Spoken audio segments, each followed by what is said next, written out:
This message comes from Mattress Firm. How do you sleep at night? If aches and pains are keeping you up, upgrade with Mattress Firm's selection of high-quality mattresses at every price for your best rest. Get matched at Mattress Firm's Black Friday sale and sleep at night. What's good? It's Gene Demby. And real quick before the show, we know it's been a wild, exciting, exhausting election season. If you want to follow what's going on now and make sure you don't miss a development, we want you to know that there are 3 things you can listen to every day, all right? You got NPR's morning news podcast, Up First, which is recorded before dawn and out by 7 a.m. Eastern time every weekday. It's the morning podcast that captures the news overnight. Up First, 7 a.m. Later in the day, you can find a new episode of the NPR Politics podcast with context and analysis on the big stories whenever they happen. And finally, Consider This is the podcast where NPR covers one big story in depth every weekday evening. They will be all over this election and its aftermath, too. So, Up First in the morning, Consider This in the evening, and the NPR Politics podcast anytime big stuff happens. So that's an around-the-clock election news survival kit from NPR Podcast. All right? All right. Thank you for listening. Here's Code Switch. Just a heads up, y'all. This episode contains some salty language, by which I mean it's finna be some cussing. What's good? You're listening to Code Switch. I'm Gene Demby. And I'm B.A. Parker. All right, Parker. So this week, I want to talk about a pandemic Zoom date that I heard about that went kind of sideways. All right, let's get messy. For anybody who was doing it, you know, God, may the force be with you. It was really rough during the dark times. Who's that? So that's Nicole Young. She's a writer. She lives in South Philly. Whoop, whoop.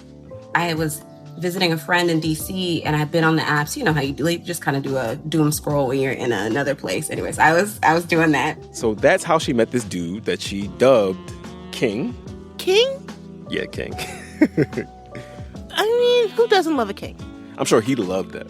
So we matched, but we lived in different cities. And so he and I jumped on Zoom and it started good. It was actually a great date to begin with. We were vibing. There was a good banter. And then things got weird. Do you remember exactly the moment when your antenna started to twitch? Like, all right, what is going on? I do think it was the moment when he said that I had been kind of masculine by asking him out. I think that was the moment where I was like, what? Oh, no. Either she was going to have to make the first move or he was just never going to hear from her or vice versa. So, right? And he's on a date. Like, why are you complaining, bro? I don't understand. Anyway, another thing she said was that King had all this jargon, like all these terms that she had never heard before. So hypergamous in particular was one of the words that like caught my brain because it's just not a normal word, you know? So my brain snagged on that word in particular. And since Nicole was literally on her laptop, she Googled it as he was talking. Like, I was like, what is hypergamous? Real quick, just to save you a Google, hypergamy is this idea that people are like more attracted to folks who are more economically or socially successful than they are, or more sexually desirable than they are. And so when she Googled it, she saw lots of these graphs and charts that illustrated this thing called the 80-20 rule. And he was like, well, there are 20% of men that get all the women and like they get all the acclaim. Which then means that men are in competition with each other for women as mates. So we're dealing with like some kind of misogynistic Darwinism? Yes, exactly. All right. Who doesn't love a chart? You know, a chart and a graph, something about our minds. We're like, this must be reputable, you know, like. There's a point at which it like turned over and I was like, you know what? We're in it. We're here for the story. And so I was asking him questions, you know, like I was like, what is this? What are we talking about? After that date, Nicole went into reporter mode because she wanted to understand where this verbiage, where these ideas were coming from. And she discovered it wasn't just King. So listen, like a bunch of my female friends told me stories just like this one that Nicole was telling. Like they were on a date with some guy and things were going really well. And then the dude said something just wild out of pocket. A friend of mine was talking to this dude who she'd gone on a few dates with, and then she made some joke. And then he cut her off and was like, don't talk over me. I'm a high value man. Yikes. This reminds me, I went on a date with a guy when I was still a college professor, and then I told him I was a college professor, and he said, "Oh, so you think you're smart, huh?" And I was like, "Well, I have a master's degree, so a little bit." I just don't get the desire to neg. Like, why can't you be nice to me? Right. Presumably he wants you to like him. I don't know what the logic is there. But yeah, this friction that you felt, Parker, and that my friends were telling me about in their dating stories, Nicole was saying the same thing. When you start looking up these terms that they're using, it takes you, it's the portal to the rabbit hole of the manosphere. The manosphere. This whole sprawling universe of media and podcasts and books and YouTube channels. I guess those are all media. Subreddits that are made by and consumed by men. And men who are deeply suspicious of, if not like hostile towards, feminism, and who also champion all sorts of other kinds of patriarchal ideas around sex and gender. There are men's rights groups, you got incels, you got pickup artists, you got alpha men. It's dudes like Andrew Tate, who is really popular among a lot of young boys and men. Life for a man is harder than life for a woman. We need to have a lot of shit to be an important man. To be a woman, you need makeup. There's the wider manosphere, and then there's the black manosphere, which has its own ecosystem and argot and celebrities, right? And the people who hang out in these spaces have their own fascinations, their own anxieties about how they feel black men and black women relate, or I guess don't relate to each other. And in these spaces, terms like high value man, they take on a different shading, no pun intended. The reason I wanted to talk to Nicole about what she learned by going down the rabbit hole of the manosphere was because this stuff isn't just showing up on people's weirdly antagonistic dates. There are potentially electoral ramifications for it too. These spaces in the black manosphere are a cauldron of like idiosyncratic conservatisms, lots of unapologetic male bluster, a lot of flexing, and all this together means that the black manosphere is full of black men who are pretty amenable to political figures like... I think I know where this is going. Black men. I love black men. I love them. I love them. I have gone through the roof with black men. Black men. I don't do quite as well with black women, I must say. Trump's campaign has been trying to woo black men, especially young black men, and it looks like it's working.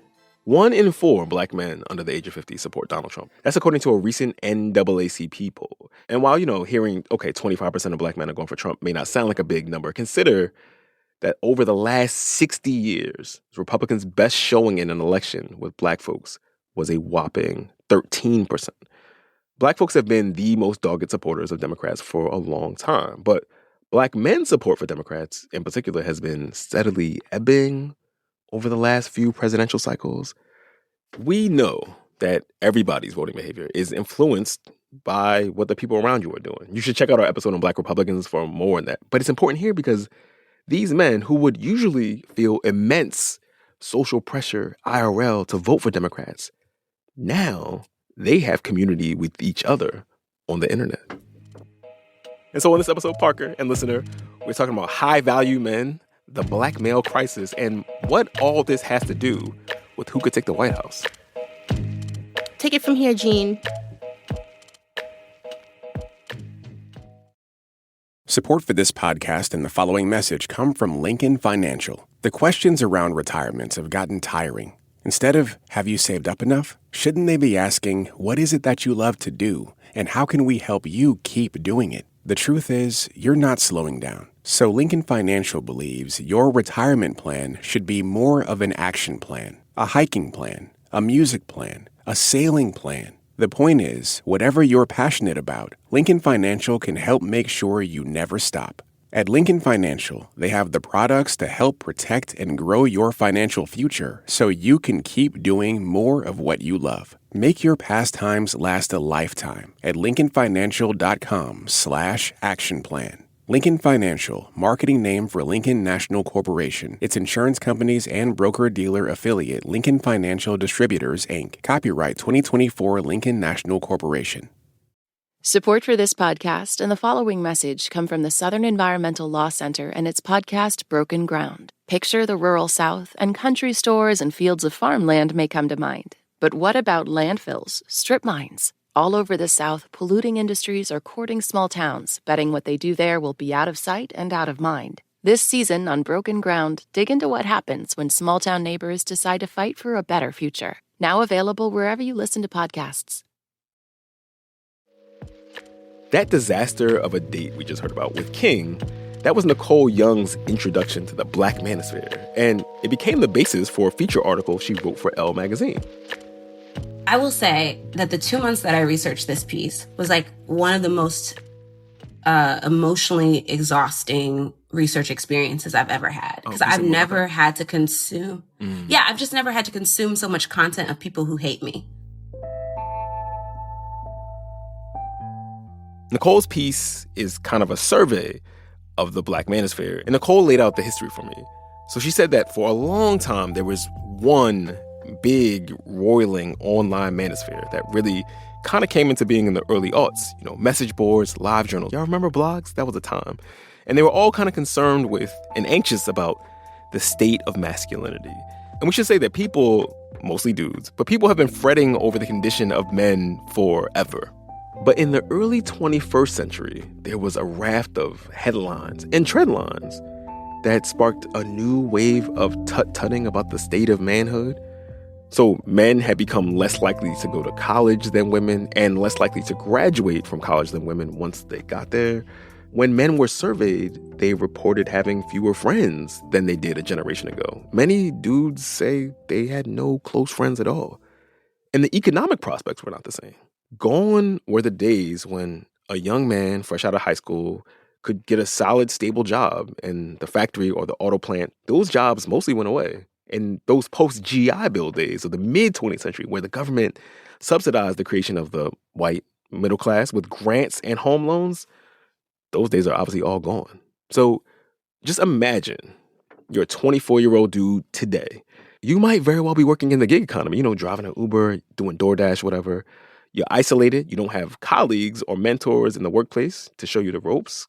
You're not in a union. You can barely swing rent, let alone a down payment for a house. If you were attracted to women, they are more likely to have gone to college and then moved on to have more options than you. So your dating prospects might feel limited to you. Combine that with the isolation that might come with having very few, if any, close friends. And you, too, might gravitate toward podcasts and YouTube channels and streamers that validate your sense of grievance. You know, this idea that you got done dirty by the current state of affairs.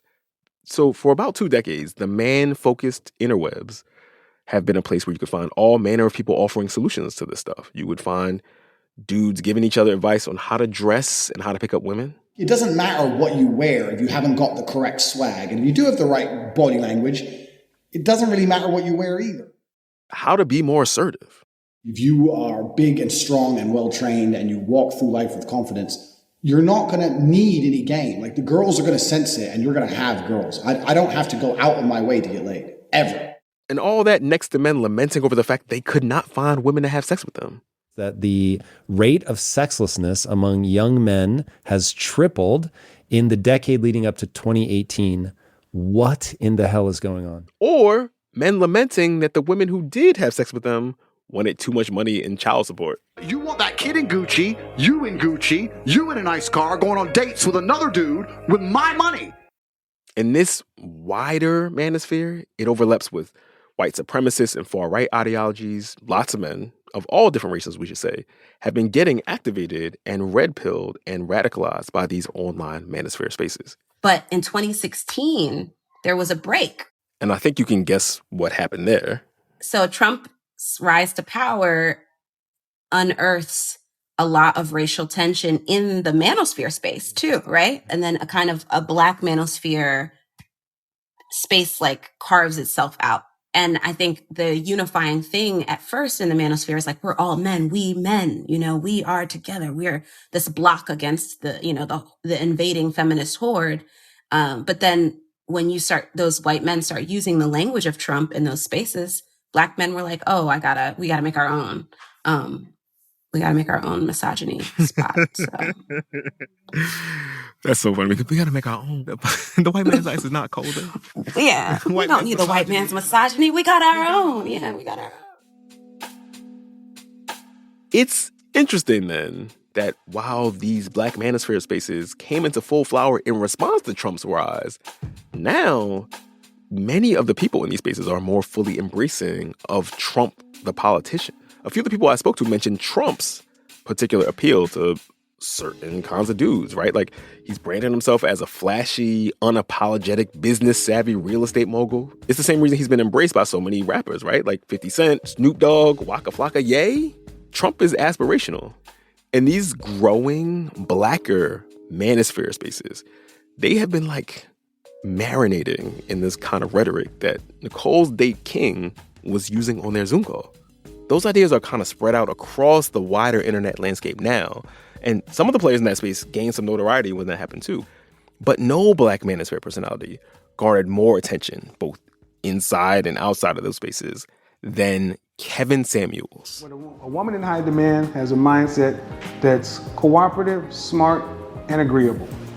He had a very popular podcast and radio show. Samuels initially was branding himself as an image consultant. He was offering up sartorial and style advice for dudes.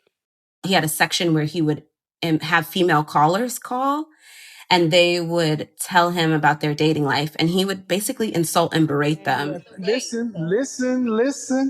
Overall, does that make you below average, average, or above average? Factor all those things in together. Average. So why should you get anything over? Then why should you get above average? You should get what you are. He called the women over 35 leftovers. He mocked them for seeking careers. He told men not to date women who weren't submissive. And then in 2020, one of his videos went viral and he rocketed to notoriety, or infamy. And as time went on, his content became more, in that lane. And that gained him a lot of detractors, but also a really big audience. I talked to so many Black men in my life about Kevin Samuels, and so many of them have admitted to me that they liked his content a lot. And they liked it because he was talking about empowerment. They were like, well, he was talking about Black man empowerment. It wasn't all negative. It wasn't all whatever. And that is also a claim of other creators in the manosphere, that actually this is a space for them to strengthen each other. You go ahead and become the man you need to be. You go ahead and get up to the top of the top, the tippy top. You get your name up on Mount Rushmore. You climb Everest. You make as much. You go as high. You go as far as you can, and let the haters stand outside and call you whatever outside of the gates. Nicole did not get a chance to talk to Kevin Samuels for her story. Kevin Samuels died in 2022 at the age of 53. But she did interview another player in the space. Player like character, not player like and play from the Himalayas. Anyway, it's a dude named Mumia Obsidian Ali who describes himself as one of the three kings of the Black manosphere. And he also described himself as a semi-professional pest. So the interview with Mumia Obsidian Ali was particularly odd. For starters, she said he would not agree to do an interview with her unless she read his very long, self-published book. So he sends me the PDF of his book. It's 42 chapters. But she read it, and then she got on a Zoom with him. And from the jump, it was a mean-spirited conversation. And I had my camera on, and he didn't the entire time. And when we get on the call, he doesn't say hi. He doesn't even say, I say hello. No one answers. I say hello. He's off camera. And then all of a sudden, an advertisement starts playing, right? And the advertisement, I'm saying in quotes, is Wookiee Weave. Call 1-800-WOOKIE and get yours today. Call right now and we'll throw in a free bottle of Elmer's glue so you can be sure that your Wookiee Weave hair hat stays on all damn day. Or order online. So it's like an advertisement. And then there's Chewbacca. Chewbacca is braying in the background of this advertisement. You're going to love the Wookiee Weave and Lace Front Warehouse. And it is clearly meant to insult me because at the time I had box braids in, so they were purple. Okay, so like it's just like, and I am shaking actually afterwards because I was like, "What is this?" And I was like, so it stops, and I was like, "What was that?" And he was like, "What do you mean?" And I was like, "What was that you just played?" And he was, I think he did a thing that this space does, that misogyny does in general, like men who are misogynists also do. It's like, it's just a joke. What's the big deal? Nicole said that a lot of the dudes she spoke to did this whole, like, it was just jokes thing. You know what I mean? After they said or did something really offensive, kind of throwing rocks and then hiding their hands. Anyway, she said Obsidian Ali started getting into the tropes of the Black Manosphere, which by this point of the conversation, we are familiar with, like the 80-20 thing. 80% of the guys get looked over, while 20% of the guys get the ladies who then screw the ladies over, and the ladies, complain and talk about black men ain't shit. And he keeps saying that Black women have had their chance. They've had, the reason why he created his part of the Manosphere is because Black women have always had the mic. They always get to say what they want to say. All of the TV shows, all of the movies, all of the things that are in big, regular Black culture are Black women's perspectives. And Black men haven't had a chance to say what they really need to say. And so that's why he started doing the Black Manosphere work. But he also situated his work in a larger political context. We talked about the Moynihan Report, which was interesting. And he had said to me that this was really present in the space, that the Moynihan Report was really present. Yeah, the Moynihan Report. So we talk about the Moynihan Report a lot on Code Switch. I guess we should pause for a little explanatory comment here. All right, somebody got to cue up some music here. Maybe something a little pensive. Thank you, X. Okay, here we go. The Moynihan Report. It's actually called The Negro Family, The Case for National Action. And it was written by Daniel Patrick Moynihan, who was a member of Lyndon Johnson's cabinet back in 1965. And in this report, which originally wasn't even supposed to be made public, Moynihan says that the number of Black households headed by single mothers was a driver of Black social dysfunction. And he said that social dysfunction was a major contributor to these huge socioeconomic disparities between Black folks and white folks. Nicole said the Moynihan Report gets cited a lot by people in the Black corners of the Manosphere. These are people who feel that Black families have fallen apart as people have strayed from supposedly traditional gender roles with two heterosexual parents and men as heads of the household. I think that the Moynihan Report gave a really particular type of touch point in the 20th century that its language has pervaded so much of Black life.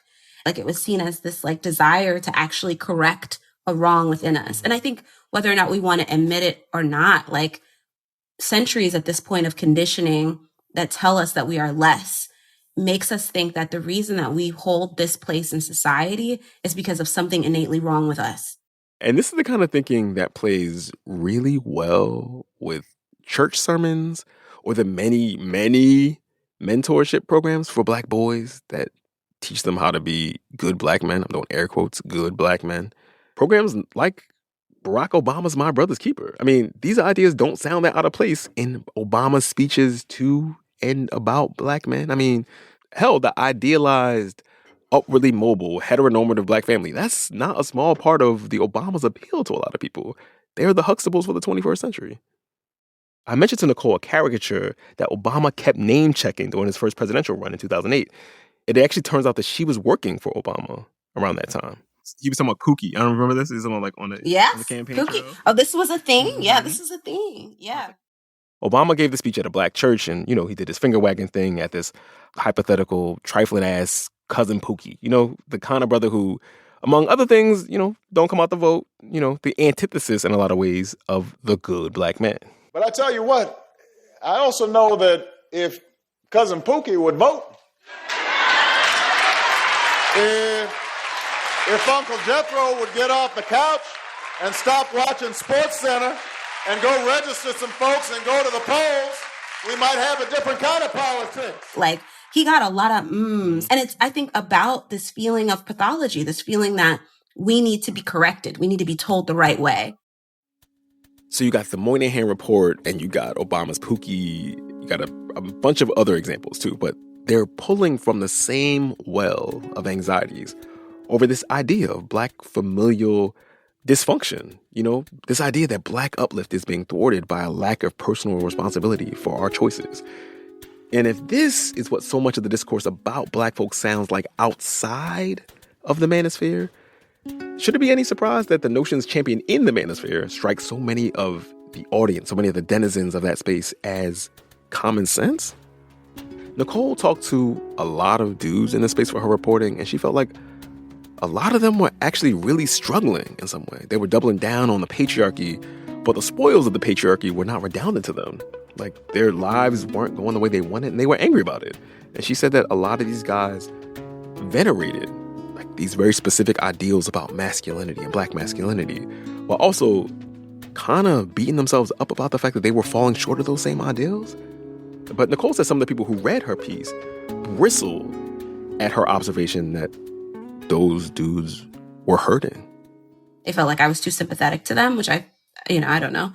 But my point in saying that they're in pain is that is what it is. That's how I experienced it, right?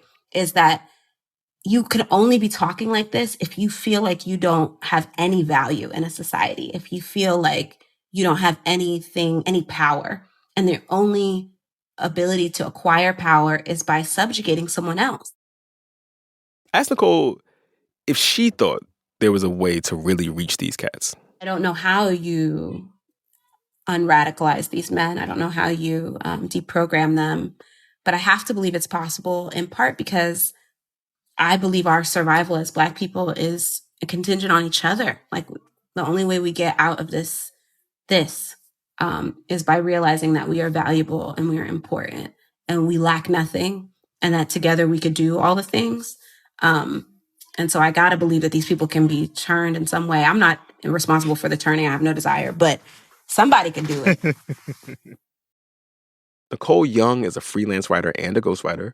Her work has appeared in Scalawag, and her feature article, My Brush with the Black Manosphere, appeared in Elle magazine in 2022. Thank you so much, Nicole. Thank you for having me, Gene. When we come back, a look at how the socially conservative views of Black men in the Manosphere make them attractive to Republicans. You don't need 50, 60% of Black men to vote Trump. If you can just get 10%, 10% would be enough to skew a state like Georgia. That's coming up. Stay with us.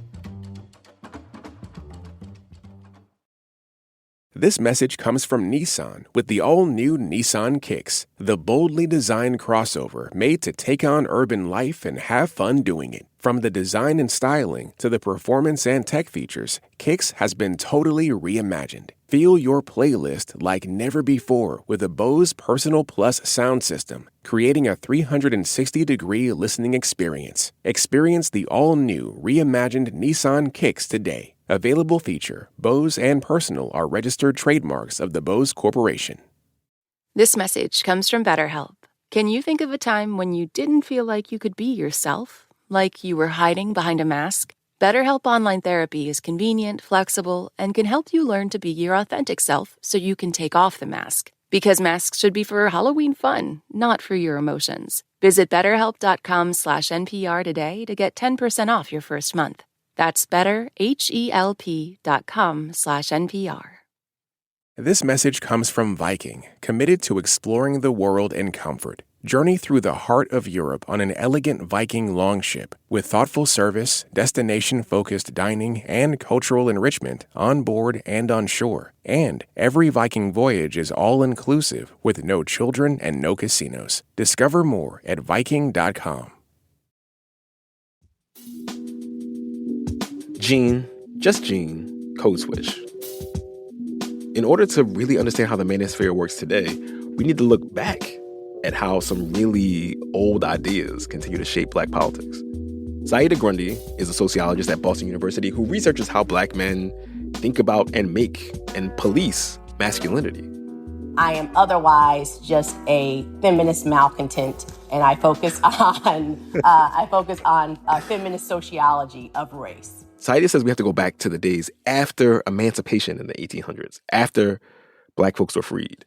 Black men gained the right to vote, but black women obviously did not, which created this complex negotiation over gender and voting and party politics. Instead of black men seeing themselves as individual voters, they were instead delegates for the race, right? In fact, they were often delegates for their household. So black women were known to organize entire black communities around election day, right? So they would have, the church would have a picnic for election day. There would be fundraisers. Black women would carry pistols on election day to make sure that no one was harassing black men going to the polls, and also to protect black communities, because the most common time for lynching was the day before an election. There was this joke in politics that if there was a political convention in town, you better be prepared to do your own laundry and make your own lunch, because all the black women were going to be at the convention. This meant that official, institutional black power lay in the hands of men, even if black women were doing the organizing. It was also during this period, Saida said, that there were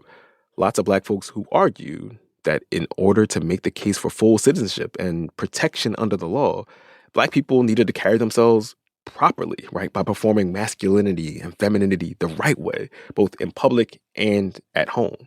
Today, we just call this stuff respectability politics. And, it's a school of thought that has been remixed and sampled and chopped and screwed over and over ever since, through the bloody period of spectacle lynchings in the early 20th century, to black workers striking and holding up signs that read, "I am a man," in the 1960s, to when the Moynihan Report concluded that black families were broken and in disarray because of fatherless households. It's a brand of politics that not only calls for supposedly traditional family structures, but that also puts black men's concerns front and center.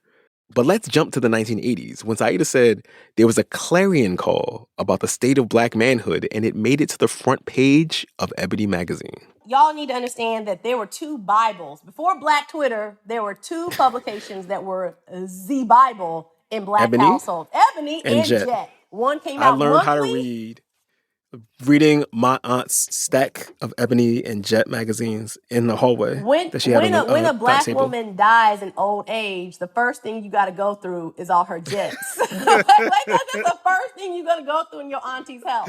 So these publications were critical to sort of setting the black agenda, right? What they told black people, what are we focused on right now? So that August 1983 cover, it says bold, the crisis of the black male. The crisis of the black male.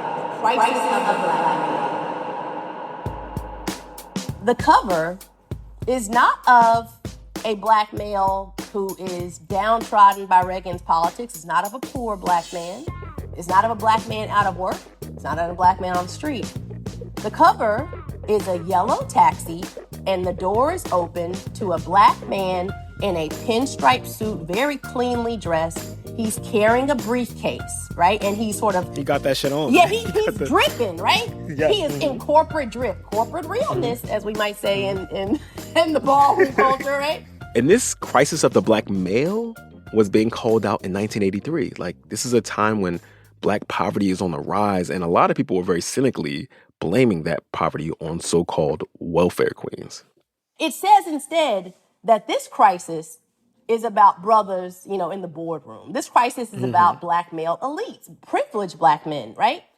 The editor of Ebony at the time was this dude named Lerone Bennett, and it's probably worth noting here that he was a graduate of Morehouse College, an institution that famously or infamously has a very traditionalist look on masculinity. Anyway, this Ebony magazine cover article comes out, and it posits that the black men who were supposed to be the leaders of black communities were having a hard time getting ahead, and that black America needed to focus their attention on that problem. Saida said that this was when the somewhat paradoxical stories about black men began to take root, right? So you got the story that black men and boys are both uniquely dangerous, the whole super predators thing. And also, the only people who could save troubled black communities and troubled black families were black men, provided, they got their shit together and were supported in getting their shit together. We usurped crisis and turned them into, the real victim is men. What that has to do with the manosphere is even the black manosphere is particularly a rhetoric about the victimization of black men, right? All of that rhetoric of the 80s, all around, Lerone Bennett talking about, black men are not heads of household. Black men are, being earned by black women.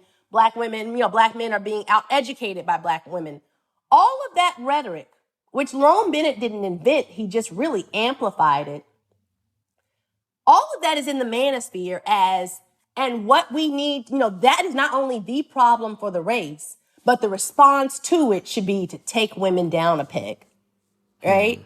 That they've gotten too far and that is emasculating black men, and that the real devastation to the race is that black men don't feel valued traditionally. So this narrative held that black men are the missing element to strong black families, and that upwardly mobile, or at least, stable, middle-class black men are exceedingly scarce and needed to be nurtured and cultivated. It's not really a huge conceptual leap from there to thinking of yourself as one of the rare good dudes, a high-value man in the dating marketplace with a competitive advantage over other dudes for women and partners. What's interesting about that is that's not about women. It's what men don't want to admit is that that's an anxiety about comparing themselves to other men. And the manosphere doesn't like to admit it, but their obsession is with other men. They don't want to admit that because they know that sounds very homosocial and kind of genderqueer, but their obsession is with other men, and women are just a vessel for which they get compared to other men, because patriarchy has never just been about the relationship between men and women. Patriarchy is also about the relationship between men and men. Saida said there are a lot of reasons young men today, and young black men, are particularly open to this way of thinking. A big one is that just a lot of the benchmarks for adulthood just don't really fit anymore. So you have men of this generation are looking at their grandfathers, and really their grandfathers looking at them and saying, what's the problem with you? When I was your age, I had a car, a wife, I was supporting my family. What's the problem with you? You're sleeping on a twin bed in your mother's basement, right? These are men who, instead of saying, oh, that generation was unfairly floated and really had no competition and were given all these handouts by the government, they're saying, well, the problem must be women. And that brings us to Kamala Harris. Democrats have seen a slow but very consistent ebbing of black male support for a few election cycles now. The slip from Biden's numbers among black men is striking. In a New York Times Siena poll a month before the election, 70% of black men said they plan to vote for Harris, which is down from Biden's 85% in 2020. To be clear, this still means the overwhelming majority of black male voters are likely to vote for Kamala Harris, but it also means that Harris, the first black woman to be at the top of a major party ticket, is on pace to see the worst showing among black men in 6 decades. And this waning support for Democrats among black men is a real thing. And the Harris campaign spent the last few weeks of the election really trying to stanch some of the bleeding. Vice President Kamala Harris is in Detroit tonight, meeting with business owners and hitting the radio waves to make her case, especially to black male voters. Today, she's holding an event with black business leaders and even taping an interview with the Breakfast Club's Charlemagne the God. It's the latest stop on her multi-platform media blitz aimed at younger black voters. Saida said that the Manosphere is not incidental to all this. You don't need 50, 60% of black men to vote Trump. If you can just get 10%, 10% would be enough to skew a state like Georgia.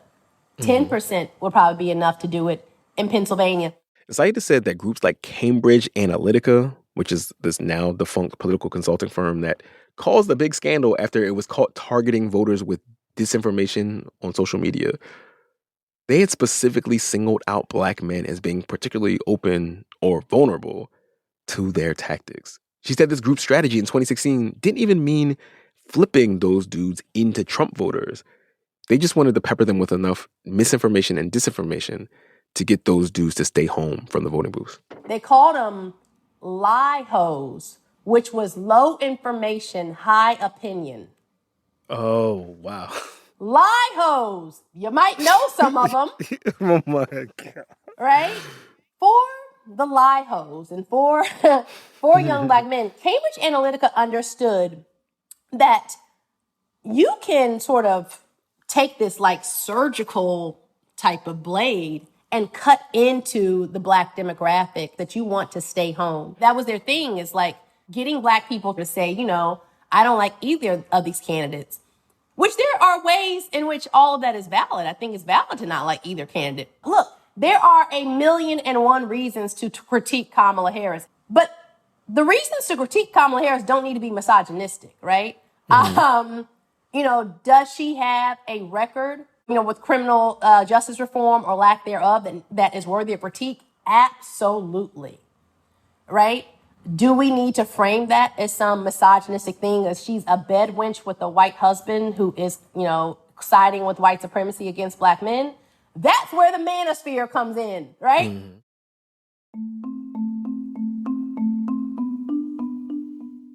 In our previous reporting on Black Republicans, we talked to some researchers who underline this very important point that I think about a lot. Voting behavior is fundamentally social behavior. So who you vote for, whether you vote at all, that's shaped by things like whether you grew up in a house where people voted and who they voted for, and whether and who the people in your peer group vote. And Black folks voting for Democrats is that social behavior plus intense residential segregation. It's been a minute, y'all, but housing segregation and everything. Regardless of people's personal ideological beliefs, Black folks live around and work with and go to church with Black Democrats. This just isn't true for other groups of voters in the same way. And so defecting from the expectation that you're supposed to vote for Democrats at the voting booth comes with real social consequence. It might make it harder to get dates. You might get clowned or whatever. There's a reason that Black Republican for a long time has been like a shorthand for being a swagless cornball. But now those dudes can get on the internet and gas each other up and affirm each other and skirt some of that social pressure that might otherwise keep them from pulling the lever for a Republican like Donald Trump. 2016, Trump did better with Black men than pollsters had anticipated. And I want to make this clear. The Republican strategy among Black men is not just in getting them to vote. It's also in getting them not to vote at all, right? So it's not just who they can pick up. It's what votes they can depress.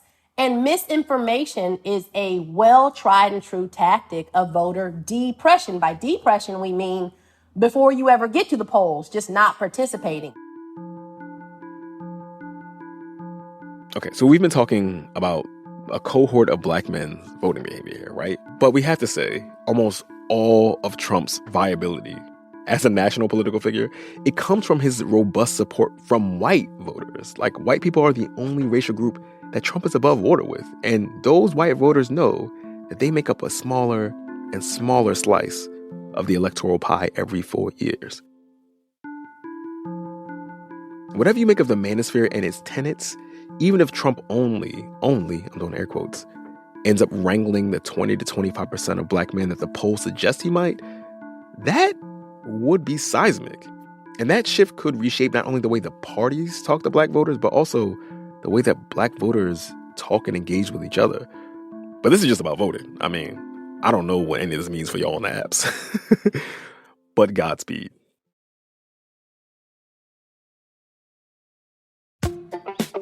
And that's our show. But wait.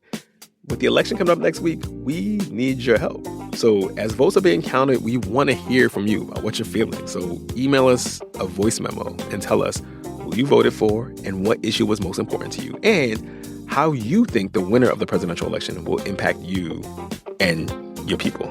You can follow us on Instagram at NPR Code Switch. If email is more your jam, ours is codeswitch@npr.org. And subscribe to the podcast on the NPR app or, wherever you get your podcast. You can also subscribe to the Code Switch newsletter by going to npr.org/Code Switch newsletter. And just a reminder that signing up for Code Switch Plus is a great way to support our show in public media. And you'll get to listen to every episode sponsor-free. So please go find out more at plus.npr.org/Code Switch. This episode you're listening to was produced by Xavier Lopez and Jess Kung. It was edited by Courtney Stein and Allison McAdam. Our engineer was Josephine Nianai. And a big shout out to the rest of the Code Switch massive: Christina Cala, Leah Dinella, Jasmine Romero, Dahlia Mortada, Virlin Williams, and Lori Lizaraga. As for us, I'm Gene Demby. I'm B.A. Parker. Be easy, y'all. Hydrate. This message comes from NPR sponsor Rosetta Stone, an expert in language learning for 30 years. Right now, NPR listeners can get Rosetta Stone's lifetime membership to 25 different languages for 50% off. Learn more at rosettastone.com/NPR. This message comes from Jackson. Seek clarity in retirement planning at jackson.com. Jackson is short for Jackson Financial Inc., Jackson National Life Insurance Company, Lansing, Michigan, and Jackson National Life Insurance Company of New York, Purchase, New York. This message comes from Jackson. Seek clarity in retirement planning at jackson.com. Jackson is short for Jackson Financial Inc., Jackson National Life Insurance Company, Lansing, Michigan, and Jackson National Life Insurance Company of New York, Purchase, New York.